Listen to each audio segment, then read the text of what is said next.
So ayun guys, for today's video guys is tuturuan ko kayo kung paano i-hide ang like and dislike sa YouTube video mo. Okay? So ganito lang kasimple. Punta ka lang muna sa YouTube. Okay? Sa application ng YouTube. Then sa channel mo, tingnan mo kung ano yung video na i-off mo yung like and dislike. For example, itong how to activate heart reaction in Messenger. Click natin yan, okay? So off natin. Ngayon may nakikita kang 11 like and 3 dislikes. So ngayon paano natin ma-hide yan, okay? So alis tayo dito. Tapos punta tayo ngayon sa Play Store. Kailangan mag-download ka ng application na YouTube Studio. So search mo lang dito YouTube Studio.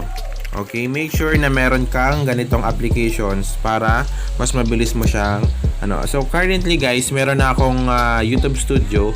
Kung wala ka pa, make sure na naka-install ka and 'yon. Tapos ilalagin mo lang doon. So open natin. Okay, so make sure naka-login yung iyong account dito. Tapos pupunta ka lang dito sa tatlong guhit sa gilid. Tapos pumunta sa videos. Tapos lalabas lahat ng mga video mo dito. Pipiliin mo lang dito kung ano yung video na gusto mong i-hide ang like and dislike. So for example, yung kanina natin tinignan, how to activate heart reaction, pipindutin mo lang yung video na yan. Tapos may makikita ka sa taas na parang ballpen. So ito yung edit na tinatawag. Then may lalabas dito na basic info and advanced settings. So pupunta ka ngayon sa advanced settings.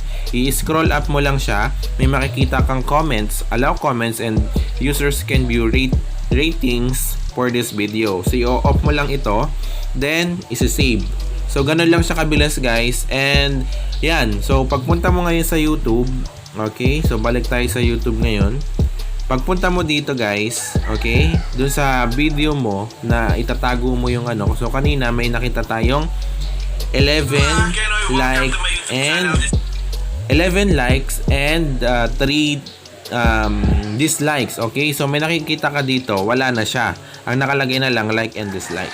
So yun guys, ganun lang kabilis ang pag-hide ng like and dislike. So even comments, so pwede mo rin dun i-hide. Okay, so yun guys, kung meron ka pang request, gusto mong malaman, just comment down below. At kung natuto ka sa video na to at natulungan kita, don't forget to like this video, share this video, and subscribe to my YouTube channel and click the bell button para always kang updated sa mga video na ina-upload ko. So for today's video guys is yun lamang, and God bless. Bye!